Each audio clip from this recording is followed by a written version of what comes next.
함께 기도하고 하나님 말씀 전하겠습니다. 기도하겠습니다. 참 좋으신 아버지 하나님, 이 3일 저녁에도 다른 곳에 있지 아니하고 하나님 전에 나와서 예배할 수 있도록 저희들에게 건강을 주시고 또 믿음 주셔서 하나님을 예배하게 하시니 진심으로 감사합니다. 하나님을 예배할 때 우리 가운데 주님 주시는 기쁨이 넘치게 하여 주시고 하나님의 음성을 듣고 주님 그 세밀한 음성 가운데 우리가 늘 순종하며 나갈 수 있는 저희 모두 될 수 있도록 인도하여 주시옵소서. 특별히 기산 이속으로 주관하여서 하나님 앞에 예배합니다. 귀한 속회가 날마다 부흥하고 성장하게 하여 주시고 이 속을 통하여서 하나님의 크신 영광이 드러날 수 있도록 인도하여 주시옵소서. 하나님 앞에 예배드릴 때 주의 말씀을 듣습니다. 하나님의 놀라운 말씀 가운데 살아서 역사하시는 주님을 보게 하여 주시고 성령님께서 함께 하여 주셔서 처음 시간부터 마치는 시간까지 주님 홀로 영광받아 주시옵소서. 그래서 말씀을 전하는 자나 말씀을 듣는 자나 매 한 가지로 은혜 받는 귀한 시간 되게 하여 주시고 더욱더 주님을 사랑하는 저희들이 될 수 있도록 인도하여 주시옵소서. 주님께 감사와 영광 돌리고 예수님의 이름으로 기도합니다. 아멘. 오늘도 주님 앞에 예배하러 나오신 모든 분들을 예수님의 이름으로 환영합니다. 오늘도 저는 좀 재미있는 얘기로 설교를 한번 시작해 볼까 합니다. 한번 들어보시기 바랍니다.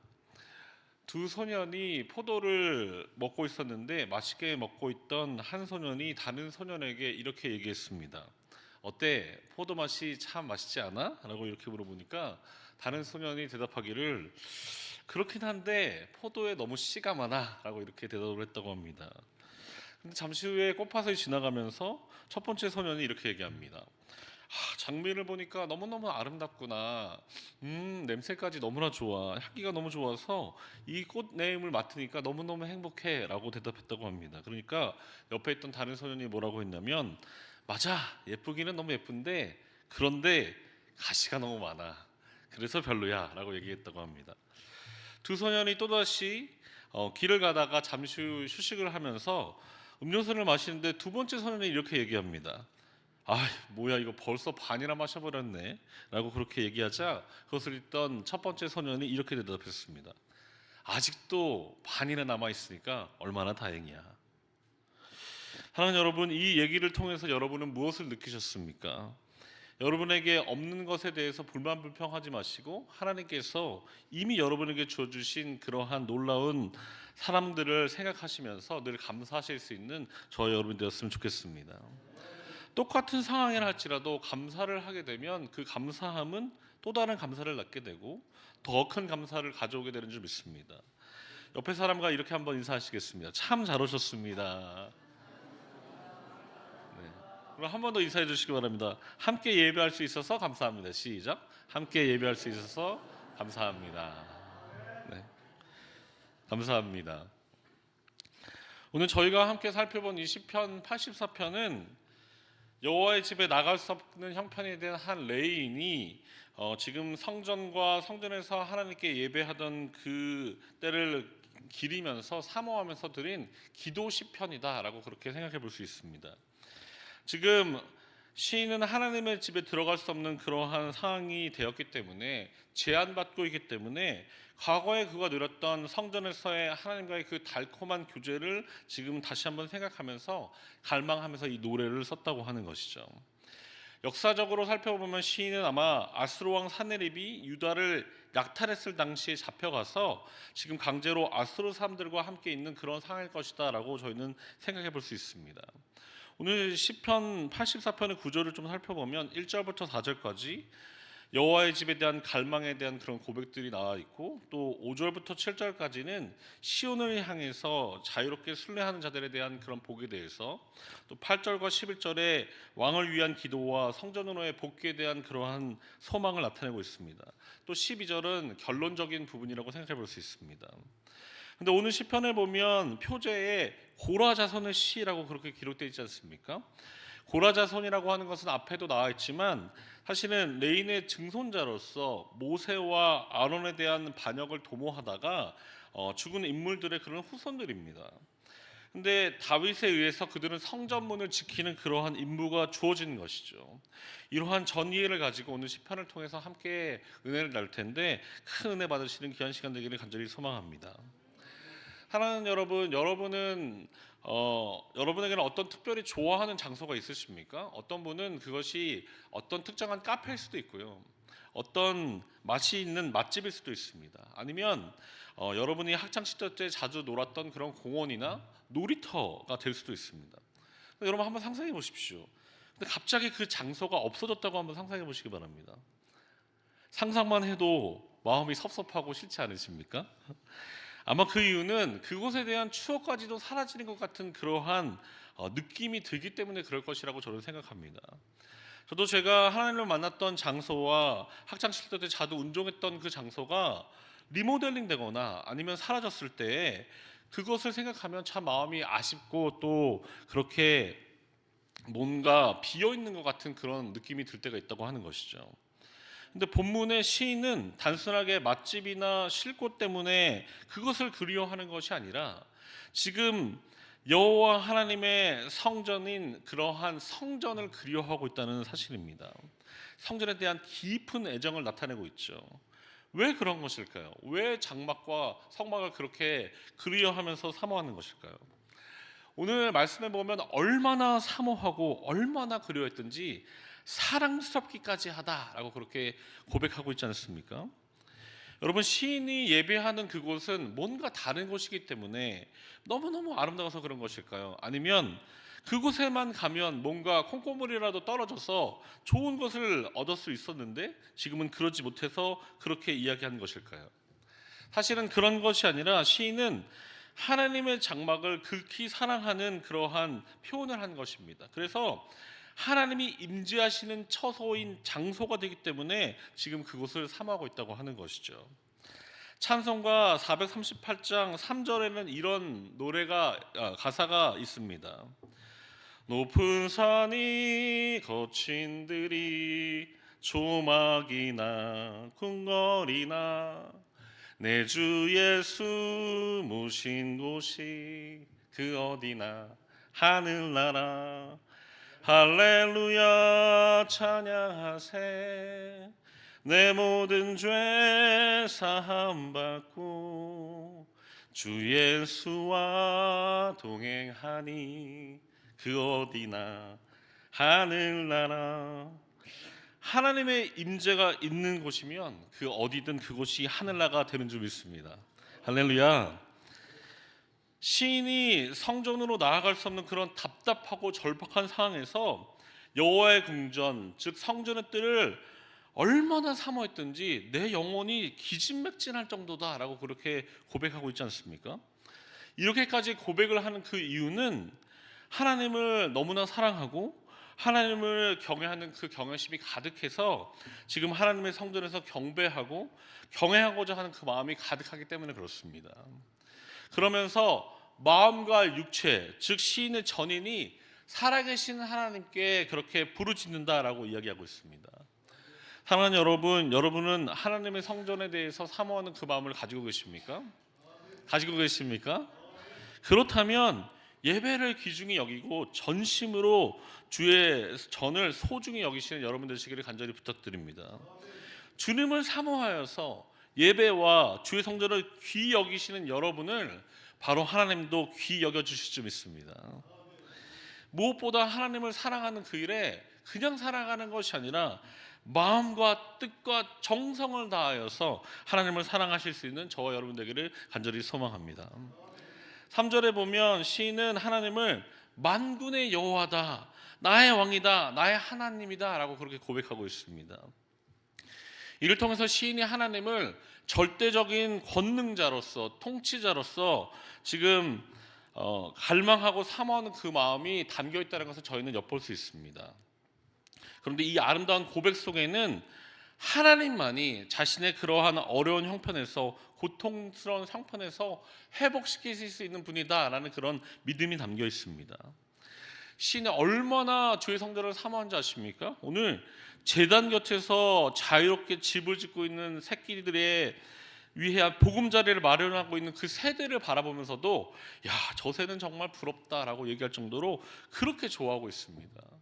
얼마나 사모하는지 그 마음이 느껴지십니까?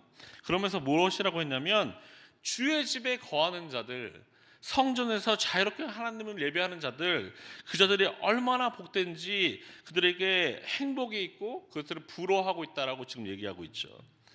여기서 저희는 한 가지 진리를 발견하게 되는데 그것이 무엇인지 아십니까?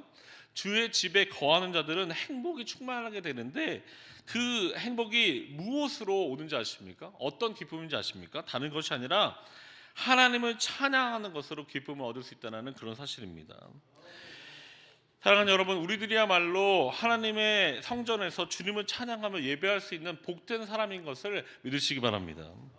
세상 사람들은 지금도 자신들의 이익을 위해서 살아가고 있지만 우리는 그런 곳에서 행복을 찾는 사람들이 아니라 하나님을 예배할 수 있는 성전이 있는 것 하나만으로, 자유롭게 하나님을 찬양할 수 있는 것 그 하나만으로 감사하며 감격하는 사람인 것을 여러분 꼭 기억하시기 바랍니다. 5절과 7절에 보면 시온을 향해서 자유롭게 순례하는 자들의 복에 대해서 기록하고 있죠. 시편 기자는 절기를 지키기 위해서 시온을 향해서 순례를 하는 그 사람들을 행복한 사람이다라고 선언하면서 지금 부러워하고 있습니다. 그런데 여러분, 아니 뭐 절기에 하나님 앞에 나와서 예배하는 것이 뭐가 그렇게 어려운 일이야 라고 혹시 그런 생각이 드시는 분이 계실지도 모르겠습니다. 그런데 여러분, 저희가 본 영화 신의 악단에서 본 것처럼 하나님을 예배하고 싶어도 예배하지 못하는 사람들이 저 먼 곳에 있는 것이 아니라 이 한반도의 저 북녘 땅에 아직도 있다는 것을 저희는 알고 있지 않습니까? 그들은 찬양을 하고 싶어도 찬양을 할 수 없고, 기도를 하고 싶어도 기도를 할 수 없고, 마음껏 예배하고 싶어도 예배하지 못하는 사람들입니다. 놀라운 일은 무엇이냐면 그들은 지하 교회에 숨어서 하나님을 예배함에도 불구하고, 그럼에도 불구하고 늘 하나님께 감사하고 있다는 사실이죠. 사랑하는 여러분, 저는 오늘 자유롭게 하나님의 성전에 나와서 하나님을 예배할 수 있는 그 자유가 있는 것이 진정 복이라는 사실을 깨닫고 하나님께 감사하는 저희들이 되어야 할 줄 믿습니다. 5절에 나와 있는 것처럼 하나님께 힘을 얻고 그 하나님과 교제하기 위해서 순례길을 떠나는 그 사람은 복 있는 사람이다라고 얘기하고 있는데, 여기에 마음에 시온의 대로가 있다라는 표현은 하나님께 나아가기 위해서 사모하는 자다라는 그런 의미를 가지고 있습니다. 사랑하는 여러분, 여러분은 어떠십니까? 삶을 살아가면서 늘 기쁘고 늘 행복하십니까? 사실 그렇지 않을 거라고 저는 생각합니다. 하나님께 예배하러 나오기는 했지만 나오기 전까지 인생의 많은 짐 때문에 고민하고 고군분투하다가 겨우겨우 주님 앞에 나와서 예배하는 분도 계실 거라고 저는 생각합니다. 오늘 본문에 나온 것처럼 눈물의 골짜기를 통과하는 것 같은 그런 상황인 분도 계실 거라고 생각합니다. 이 눈물의 골짜기를 영어로 보면 The Valley of Baca라고 그렇게 표현합니다. 울음의 골짜기로 보는 사람도 있고 발삼나무의 골짜기로 생각하는 사람들도 있습니다. 정확한 의미를 저희는 알 수 없지만 이는 목마름과 고통을 상징하는 곳이라는 것을 알 수 있죠. 이것이 의미하는 것이 무엇이냐면 하나님께 나아가는 사람이라 할지라도 그 사람도 어려움과 아픔이 있을 수 있다라는 그런 의미입니다. 그럼 이런 큰 아픔이 있으니까 에이 포기해버려야겠다라고 그렇게 포기하는 것이 옳은 것입니까? 절대 그렇지 않습니다. 하나님을 만나겠다라는 기대가 있는 사람은 사막과 같은 눈물의 골짜기를 지난다 할지라도 그 어려운 환경 속에서도 많은 샘이 솟는 소성과 회복의 장소로 변화시키는 그런 힘이 있는 줄 믿습니다. 조금 전에 제가 눈물의 골짜기라고 얘기할 때 영어로 바카의 골짜기라고 말씀드리지 않았습니까? 바카라고 하는 지역은 건조한 지역입니다. 그곳은 물이 절대적으로 부족한 지역이라는 뜻이죠.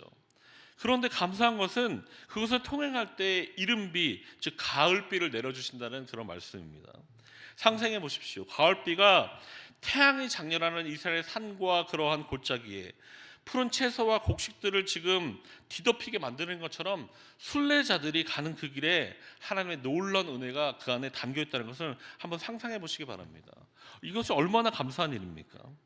시온으로 향하는 그 순례자들은 하나님의 은혜로운 돌보심과 힘주심으로 말미암아 안전하게 시온으로 도착해서 각기 하나님을 뵙고 예배할 수 있게 된다는 것이죠. 저는 우리들의 삶도 마찬가지라고 생각합니다. 천국으로 순례길을 가다 보면 때때로 힘든 일을 겪게 되고 때때로 어려운 일을 겪게 됩니다. 때로는 정말 사방이 다 막혀 있는 것 같아서 그래서 아무것도 하지 못할 그때가 우리에게 찾아올 수도 있습니다. 근데 놀라운 것이 무엇이냐면 그렇게 힘들고 어려워서 주저앉고 싶을 그때에 하나님은 딱 알맞은 사람을 보내셔서 그 고비를 또 넘어가게 하시는 분인 것을 우리는 경험을 통해서 이미 알고 있지 않습니까? 메말라가는 척박한 그런 땅에 단비를 내려주시듯이 우리에게 늘 하나님의 은총과 은혜를 부어주실 것을 기대하는 저와 여러분 되었으면 좋겠습니다. 하나님은 우리를 절대 버리지 아니하시고 우리를 가장 좋은 길로 인도하시되 저 천국까지 인도하시는 좋으신 아버지 되신다는 사실을 여러분 믿으시기 바랍니다. 8절과 11절에 보면 예루살렘의 왕을 위한 기도와 성전으로의 복귀를 대한 그런 소망을 지금 담고 있습니다. 8절에 만군의 하나님, 야곱의 하나님 이렇게 표현하는데 하나님의 영원성과 지존성 그리고 절대적인 주권과 언약의 신실성을 지금 나타내는 그런 말들이죠. 또 9절에 보면 우리 방패이신 하나님이라고 표현하고 있는데 직역해 보면 우리의 방패 보소서 하나님이라는 그런 의미를 가지고 있습니다. 하나님을 대신해서 하나님의 그러한 백성들을 보호하는 왕의 역할을 지금 강조하고 있습니다. 또 무엇이라고 했냐면 기름 부음 받은 자들에 대해서 이야기하고 있는데 기름 부음 받은 자들이 누구입니까? 구약 시대 때 기름 부음을 받은 사람은 모두 3명 정도 있는데 왕과 제사장과 선지자가 있었습니다. 왕이라고 하는 사람은 하나님의 통치의 대리자 역할을 하는 사람이었고 제사장은 왕과 백성 사이를 중보하는 역할을 했던 사람이었고 선지자는 하나님의 말씀을 전달하는 역할을 감당했던 사람이죠.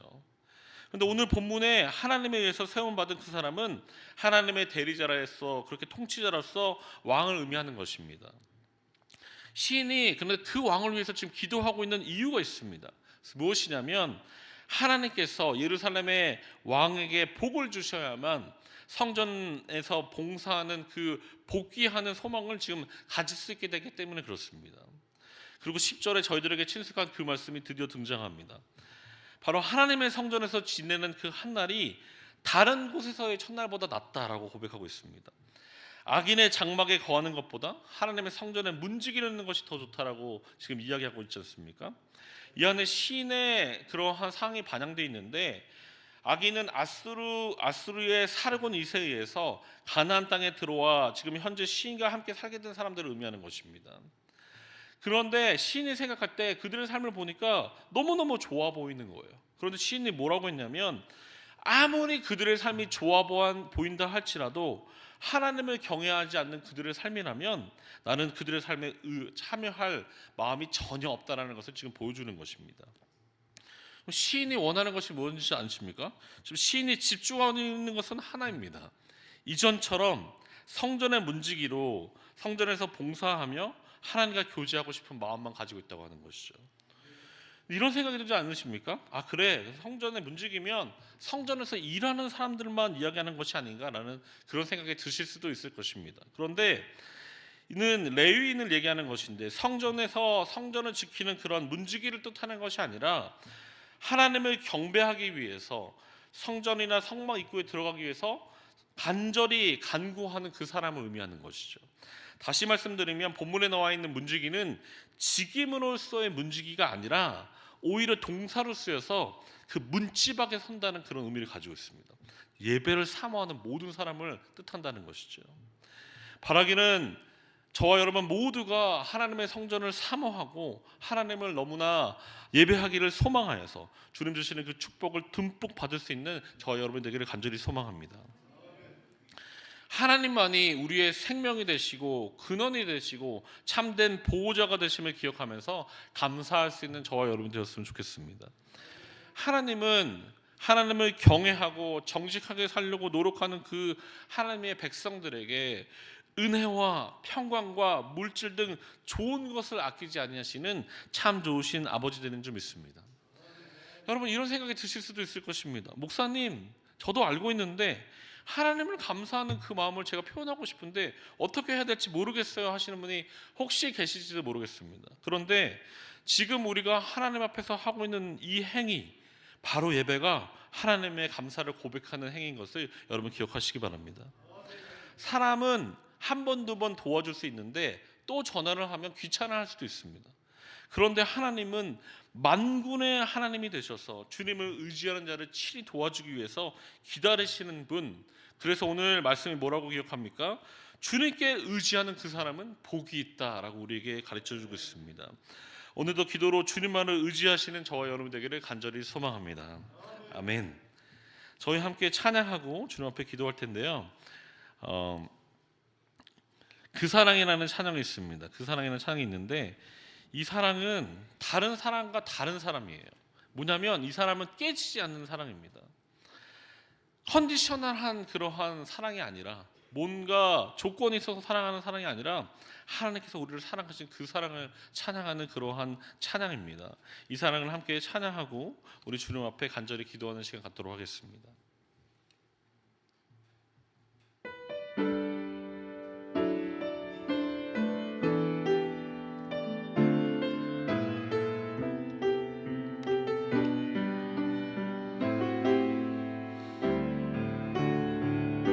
아버지 사랑, 아버지 사랑 내가 노래해. 아버지 은혜 내가 노래해. 그 사랑 변함없으신 거짓 없으신 성실하신 그 사랑, 살아갈 때 꺾지 않으시는 꺼져가는 등불, 꺼져가는 등불 끄지 않는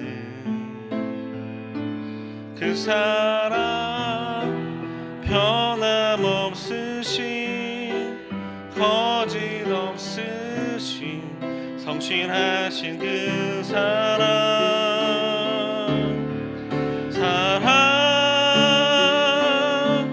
그 사랑,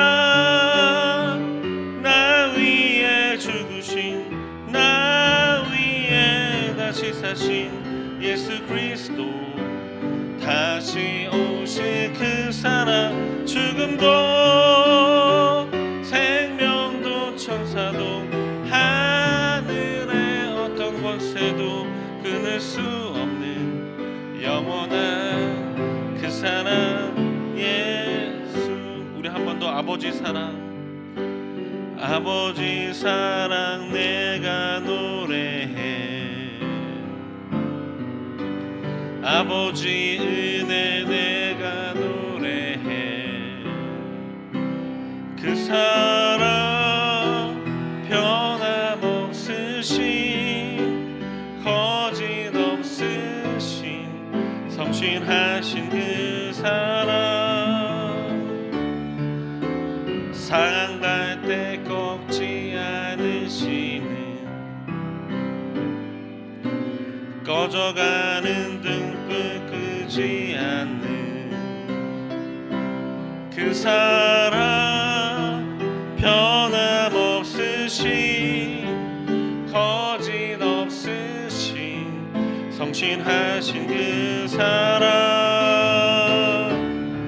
사랑, 그 사랑, 나 위에 죽으신, 나 위에 다시 사신 예수 그리스도, 다시 오실 그 사랑, 지금도 생명도 천사도 하늘의 어떤 권세도 끊을 수 없는 영원한 그 사랑의 그 사랑, 아멘. 그 사랑,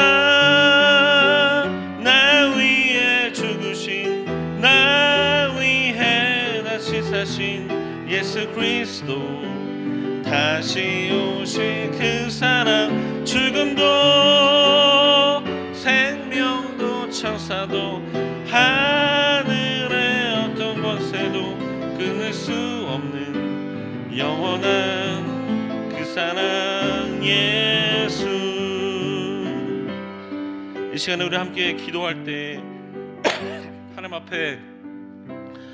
앞에 자유롭게 나와서 예배할 수 있는 것, 우리에게 주신 그 건강도 너무나 감사한 일이고, 주님의 성전도 너무나 감사한 일이고, 예수 그리스도를 우리에게 보내주신 그 하나님의 사랑이 너무나 큰 사랑인데, 우리는 무엇을 바라보며 불만불평하고 살았는지 이 시간 회개하고 온전히 주님의 사랑만을 바라보면서 다시 한번 주님만을 의지하면서 살겠다고 이 시간 주여 삼창 외치고 간절히 기도하도록 하겠습니다. 기도하겠습니다. 주여, 주여, 주여. 할렐루야. 사랑과 은혜가 풍성하신 아버지 하나님, 주님의 그 크신 이름을 찬양합니다. 하나님, 우리에게 행하신 놀라운 일들을 우리는 때로는 잊어버리고, 아버지 우리에게 이러한 일들을 들어주시지 않았다고 불만불평해서 산 것은 아니지요. 아버지 하나님, 저 북녘 땅에 있는 내 동포들은 하나님을 예배하고 싶어도 찬양하고 싶어도 찬양하지 못하고, 기도하고 싶어도 기도하지 못하고, 예배하고 싶어도 예배하지 못함에도 불구하고 하나님께 감사하면서 예배하고 있는 것은 아닌지요. 아버지 하나님, 우리에게는 이렇게 큰 자유를 주셨는데 아버지 우리는 주님 앞에 감사하지 못하는 저희들을 용서하여 주시옵소서. 우리에게 행하신 놀라운 그 십자가의 사랑을 기억하며 아버지 하나님, 죽음도 생명도 천사도 어떠한 권세도 끊을 수 없는 영원한 사랑을 보내주신 아버지, 그 사랑에 진심으로 감사합니다. 그 사랑에 감격하게 하여 주시옵소서. 아버지 하나님, 시편 기자는 아버지 하나님 그렇게 하나님과 예배했던 그 시간들을 기억하면서 하나님 앞에 예배하고 싶어서 그렇게 마음을 졸이면서 내 영혼이 기진맥진할 정도라고 그렇게 얘기하였는데, 아버지 하나님, 우리에게는 그러한 아버지 사모하는 마음들이 있습니까? 아버지 하나님, 주님 앞에 사모하는 마음들을 우리에게 허락하여 주시옵소서. 온전히 주님만 의지하는 저희들이 되게 하여 주시옵소서. 주의 궁전에서의 한 날이 다른 나라에서의 첫날보다 나은즉 아겔의 장막에 사는 것보다 내 하나님의 성진 문지기로 있는 것이 더 좋다고 오늘 시편 기자가 얘기했던 것처럼 아버지 하나님, 주님께 예배할 수 있는 오늘 하루가 얼마나 소중한지 다시 한번 깨닫고 주님께 감사하는 저들 될 수 있도록 인도하여 주시옵소서. 만군의 여호와를 의지하는 저희들 되게 하여 주소서. 복 있는 자들은 하나님께 나와 예배하는 자인 것을 깨닫게 하여 주시고, 때마다 어려울 때마다 힘들 때마다 우리를 도와주시는 놀라우신 하나님의 그 사랑을 기억하며 아버지, 우리가 늘 주님께 감사하며 찬양할 수 있는 저희 될 수 있도록 인도하여 주시옵소서. 주님을 의지합니다. 주님 감사합니다. 홀로 영광 받아 주시옵소서.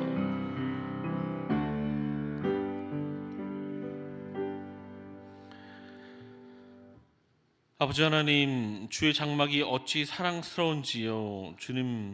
주님을 사랑하는 시편 기자의 그 마음을 우리에게도 허락하여 주셔서 하나님의 성전을 사랑하고 주님의 그 성전에서 예배하는 이 시간을 귀한 것으로 여길 수 있는 저희 모두가 될 수 있도록 인도하여 주시옵소서. 때로는 하나님, 우리에게 왜 남들에게는 있는데 나에게는 없냐고 불만 불평하면서 살았던 것은 아닌지, 하나님께서 이미 모든 것을 우리에게 허락하여 주셨는데 그 사랑을 깨닫지도 못하고 살았던 저희들의 부족함과 연약함과 무지함을 주님 앞에 다시 한번 회개합니다. 하나님 아버지, 우리를 용서하여 주시고 이제 그 사랑을 기억하며 그 사랑 가운데 거하는 저희 모두가 될 수 있도록 인도하여 주시옵소서. 하나님께서 이미 허락하신 그 놀라운 그 사랑, 영원히 끊을 수 없는 그 사랑을 생각하면 생각할수록 감사함이 우리 마음 가운데 일어나야 하는데 우리는 그렇게 살지 못한 것들을 주님 앞에 회개합니다. 하나님, 이제 그 사랑으로 우리를 사로잡아 주시고 그 사랑을 생각하면 생각할수록 그 사랑을 견딜 수 없어서 그 복음을 전하지 않고는 견딜 수 없는 마음대로 우리에게 허락하여 주셔서 하나님의 나라가 확장되는 곳에 쓰임받는 저희 모두가 될 수 있도록 인도하여 주시옵소서. 하나님을 찬양할 수 있는 것, 하나님께 기도할 수 있는 것, 하나님께 예배할 수 있는 것, 그것이 얼마나 큰 복인지를 오늘 말씀을 통하여 다시 한번 깨닫게 하여 주시니 감사합니다. 주님을 늘 예배하는 저희들 되게 하여 주시고 하나님을 경외하는 저희 나라와 저희 교회와 저희 한 명 한 명이 될 수 있도록 인도하여 주시옵소서. 주님께 감사와 영광 돌리고 사랑 많으신 예수 그리스도 이름으로 간절히 기도합니다. 아멘.